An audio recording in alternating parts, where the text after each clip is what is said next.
होला थोड़ा सा हंसी आवेला तो लोग देखेला जुड़ेला लोग के चला एगो चौका छक्का लागल चाहे एगो बॉल मिस हो गइल चाहे वाइड चल गइल बार बार वाइड जाता।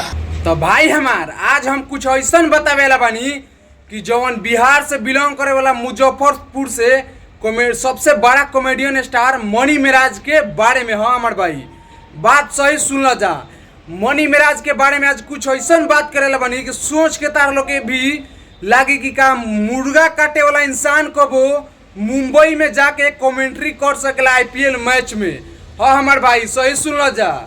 मनी मेराज जोन की मुर्गा काटत ले आज से कुछ दिन पहले वो अब जाके आईपीएल में मुंबई में कमेंट्री करत रहे। बताओ जा हमार भाई कि एगो दिन रहे कि मुर्गा काटत रहस, आज एगो दिन आ गइल बा कि आईपीएल में मुंबई में जाके कमेंट्री करत रहे। हमार भाई बस वीडियो में शुरू से अंत तक बन रही है जा। मनी मेराज के कमेंट्री वाला हम वीडियो तार लोग के कुछ पेश करके दिखाए हमार भाई। तो भाई हमार भोजपुरी में तो बहुत सारा कॉमेडियन वालो जैसे कि कृष्णा जैक, अमित पटेल, अमित परिमल, बहुत ऐसा सारा कॉमेडियन वालो जौन की बहुत काफ़ी दिन से वीडियो बनावता लो आ काफ़ी वो लोग छैले बा। लेकिन जौन फिलहाल में मनी मेराज वायरल भइल बारे 2-3 साल के अंदर में भाई हमार शायद ऐसा जिंदगी में कबो कॉमेडियन ना भाई हमके उम्मीद से जितना लागता आ जितना अभी तक भी कोई नहीं के इनका टक्कर देवेला मनी मेराज के बारे में। तब भाई हमार बस तार लोग का सबर भाई खत्म। तब भाई हमार मनी मेराज के जे कमेंट्री वीडियो नहीं के देखले देखा जा हुए मुर्गा काटे वाला इंसान मुंबई में जाके कमेंट्री करत बारे। तो एक बार लाइव वीडियो देखा जा मनी मेराज के। काहे कि धोनी का इंतजार करत रहा कि हाँ मनी भाई कब अवस्था आ गए नीलो यहाँ बात करे खातिर एकदम अपना भोजपुरी भाषा में तनी टाठ बोले के बा तनी और टाठ बोले के बा एकदम पूरा एकदम टाच के बोले। ऐसे बतियावे के पड़ी। और सबसे खास बात ये बा कि आज मैच बा मुंबई और दिल्ली के बीच में। तो आज मैच एकदम तगड़ा मैच होके वाला बा जो अभी चालू हुई थोड़ा देर में। तो अभी लोगों ने इंतजार हमार काम बा जाए दो ये हमार काम बा ये सब हम बोलब। तू बतावा तारा कैसा लागता जी बताओ पहले बार कि मुंबई में ऐसे मतलब आईपीएल के पहले बार आवत रही तू पहले बार आईपीएल भोजपुरी में सुनले रहो तो कैसा लागल बिहार में रहो? बहुत बढ़िया लागल। लोग सुनता ये बहुत अच्छा बात लागत हमरा।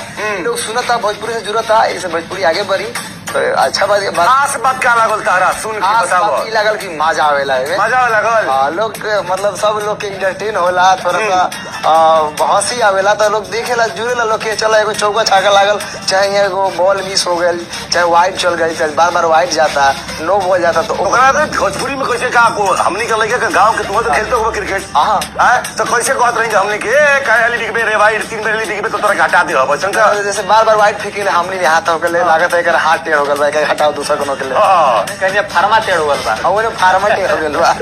और बताओ ये कि का करल मेराज भाई मतलब तार तो यूट्यूब पे बहुत तू फेमस बड़ा देखले बन तार वीडियो खूब फेमस बड़ा कोनो भाई हमार ई रहले हैं भोजपुरी के सुपरस्टार कॉमेडियन मनी मेराज जोन की आज से कुछ दिन पहले मुर्गी काटत रहस। आज हमार भाई देखो ऐसा दिया गइल ऐसा दर्शक के प्यार मिलल जनता के प्यार मिलल पब्लिक के दिल पर राज कैले कि मुंबई में जाके आज कमेंट्री करत रहे। हमारे भाई देखो जा वीडियो देखला जना हचकचात भी बारे पहली बार गइल बड़े हमारे भाई हचकचात बारे।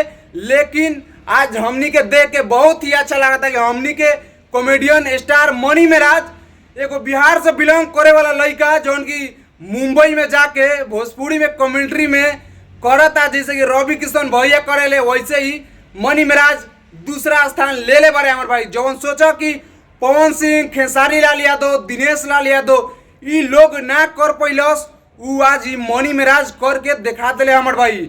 हाँ हमारे भाई बात सही बा हमारे भाई कि आज तक खेसारी लाल यादव को कमेंट्री नहीं कैले न पवन सिंह न दिनेश लाल यादव ऐसा बहुत सारा तमाम स्टार वालों उ लोग ना करके देखलक।